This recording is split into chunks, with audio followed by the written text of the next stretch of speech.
इसके समीप जाना उचित नहीं होगा। संभव है ये भी इस दुष्ट की कोई माया हो।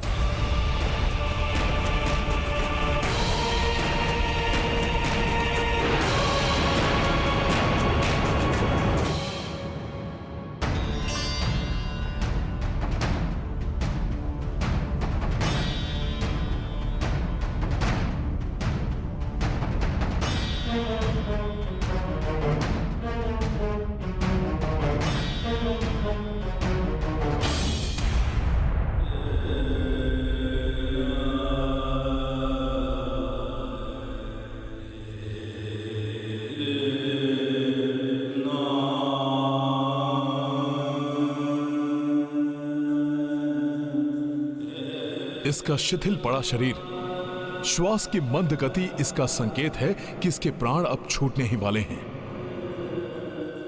दशानन मरणासन है।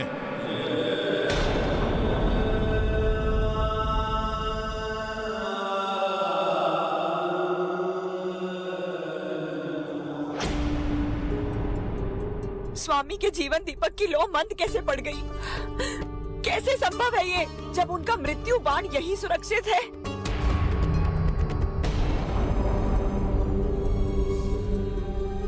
ओम ओम जोम शाह, ओम जोम सोम स्वाहा,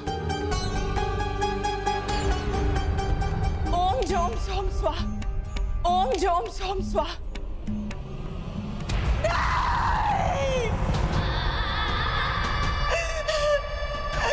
ये नहीं हो सकता, ये नहीं हो सकता।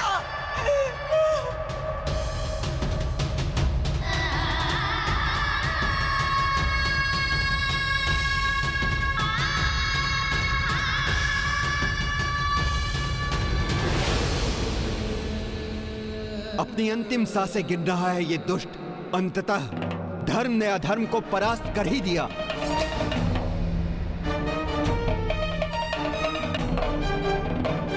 प्रभु श्री राम ने इस दुष्ट रावण के अधर्म युक्त कुशासन का सदैव सदैव के लिए अंत कर दिया।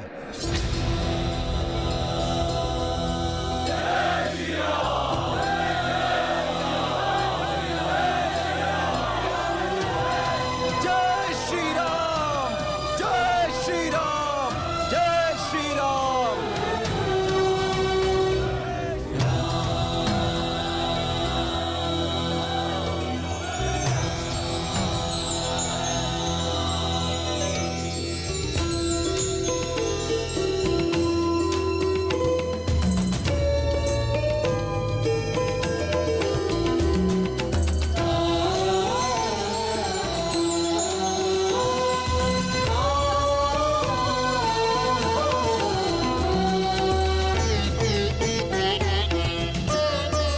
धराशायी हुआ रावण। प्रभु श्री राम ने इस दुष्ट का अंत कर दिया। धर्म की जीत हुई है, विजयी हुए हैं हम। जय श्री राम। रुकिए, रुक जाइए आप सभी। ये क्या कर रहे हैं आप? आपका ये कृत्य प्रभु श्री राम के सैनिकों को शोभा नहीं देता। युद्ध में पराजित योद्धा का सम्मान करना भी एक योद्धा का परम धर्म होता है। लंकेश के अधर्म और अहंकार हमारे वास्तविक शत्रु थे इस युद्ध में। उनका नाश होने पर उनसे मुक्त शूरवीर योद्धा रावण के मरणासन शरीर का अपमान सर्वथा अनुचित है। इसलिए अब इन्हें वीर गति प्राप्त होने के पूर्व शांति पूर्वक इन्हें अपनी अंतिम श्वास लेने दीजिए।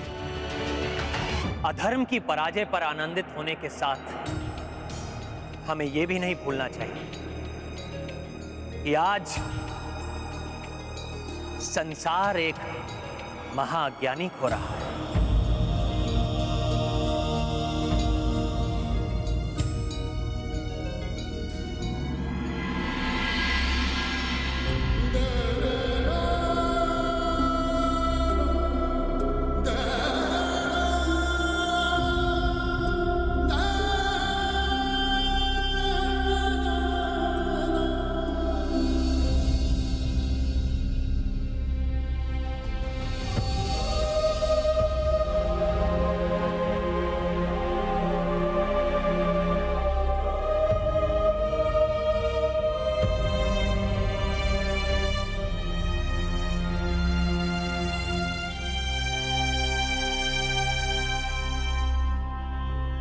प्रभु, कुछ समय पूर्व मैं इनकी पराजय, इनकी मृत्यु की कामना के साथ युद्ध भूमि में इनके विपक्ष में खड़ा था, परंतु अब मुझसे इनकी ऐसी दुर्दशा क्यों नहीं सही जाती?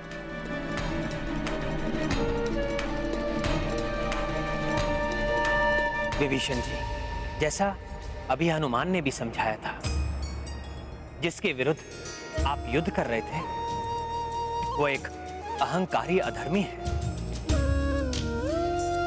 परंतु अब जिसके लिए आप द्रवित हो रहे हैं वो आपका अग्रज भ्राता है। उनके लिए दुखी होना पूर्णतया उचित है, इसलिए जाइए विभीषण जी, रावण के अंत के क्षणों को व्यर्थ मत गवाइए। अपने भ्राता के इन अंतिम क्षणों को अपने भ्राता के साथ ही बिताइए।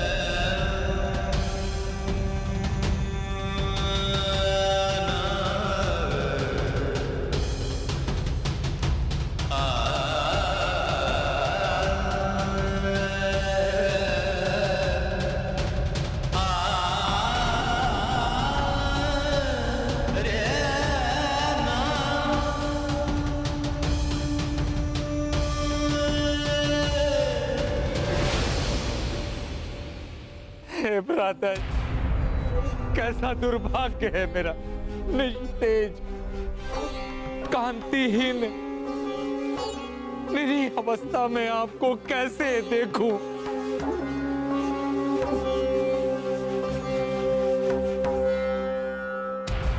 आपको बारंबार समझाया मैंने, परंतु आपको अधर्म से रोकना मेरे लिए असंभव हो गया था।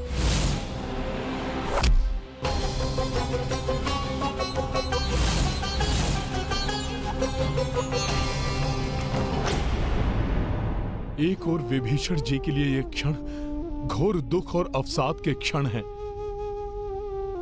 क्योंकि वो आज अपने अग्रज को खो रहे हैं, परंतु वहीं दूसरी ओर ये अत्यंत शुभ और प्रसन्नता से परिपूर्ण पल भी है, क्योंकि अब शीघ्र ही प्रभु श्री राम से माता सीता का सुखद पुनर्मिलन होगा।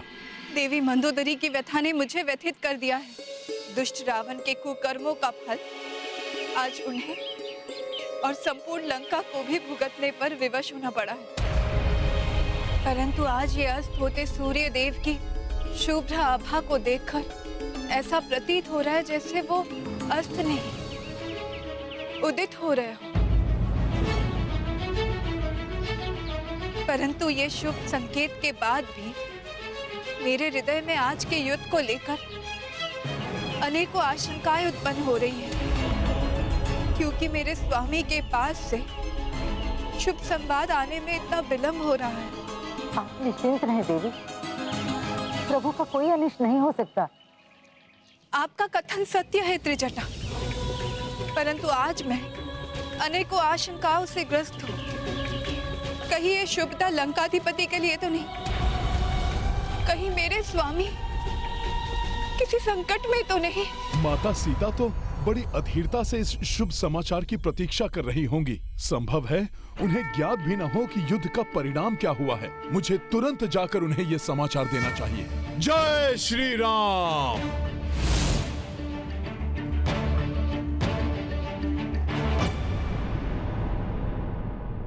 मुझे इसी परिणाम का भय था भ्राता जी। आज आपकी ऐसी दुर्दशा मुझसे नहीं सही जा रही है, नहीं सही जा रही।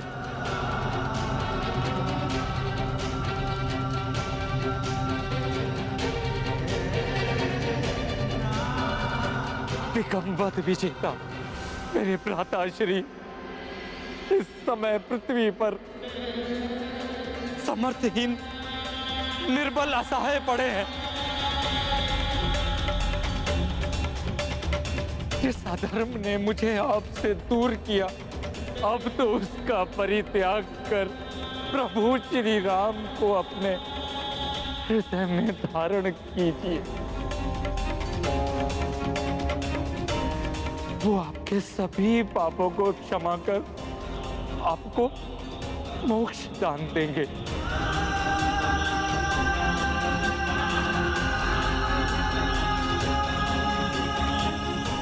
शरणागत वत्सल प्रभु श्री राम के शरणागत बनिए।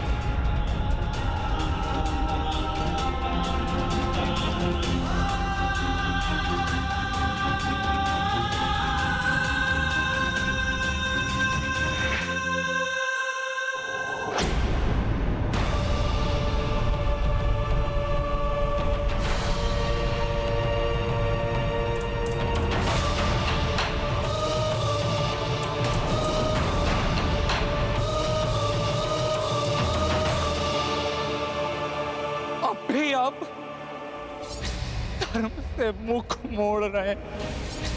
ऐसा मत करिए भ्राताश्री। अब तो मेरा कहाँ मान लीजिए भ्राताश्री।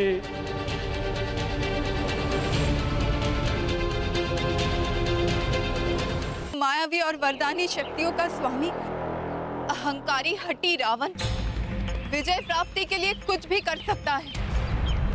इसलिए आज के युद्ध को लेकर मैं चिंतित हूँ। देवी, आपकी चिंता व्यर्थ है। इतने शुभ संकेतों के बाद भी आप शंकित क्यों हो रही हैं? नहीं त्रिजटा, कभी कभी ये शुभ संकेत भी भ्रामक हो जाते हैं।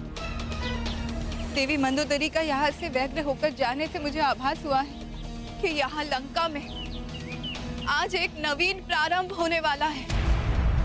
आज यहाँ एक निर्णायक परिवर्तन होने वाला है।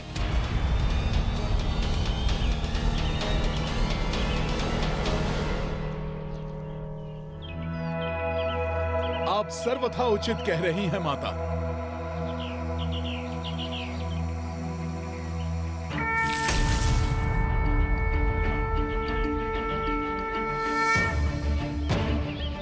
प्रणाम माता। यहाँ आने वाला परिवर्तन अशुभ नहीं अपितु अत्यंत शुभ है। पुत्र, तुम्हारे मुख के भाव से ऐसा प्रतीत हो रहा है कि तुम जो भी समाचार लाए उसको कहने के लिए अत्यंत आतुर हो। हाँ माता, मेरे अंतर का उल्लास ही मेरे मुख से व्यक्त हो रहा है, क्योंकि मैं आपको प्रभु श्री राम की अधर्म पर धर्म की विजय की शुभ सूचना देने प्रस्तुत हुआ हूँ माता।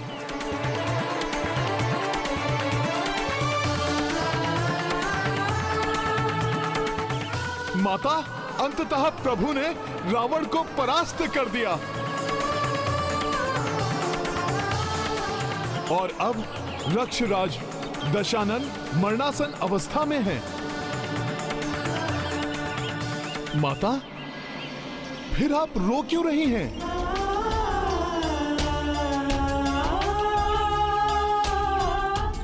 माता, मैं तो शुभ संदेश लेकर आया हूं, परंतु वो सुनकर आपके नेत्रों से यह अश्रुधारा क्यों बहने लगी? जय श्री राम।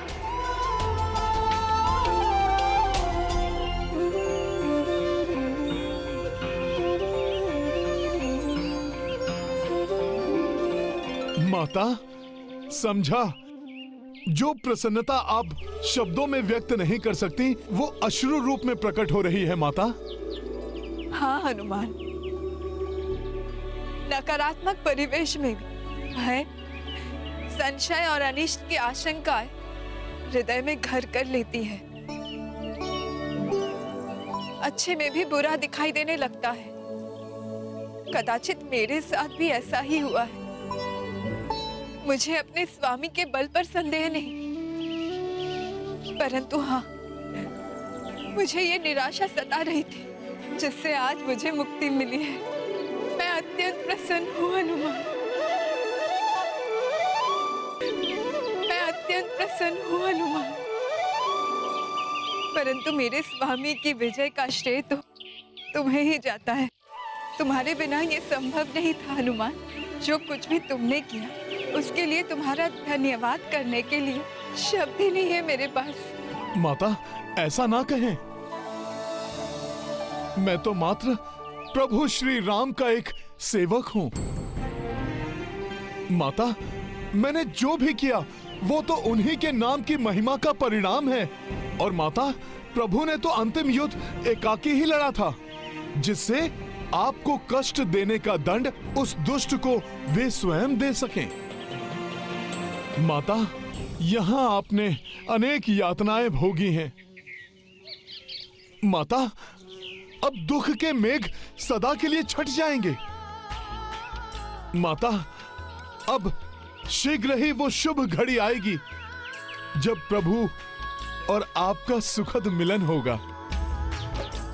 माता, मुझे विश्वास है प्रभु श्री राम आपको शीघ्र ही अपने समीप बुलाने का प्रबंध करेंगे।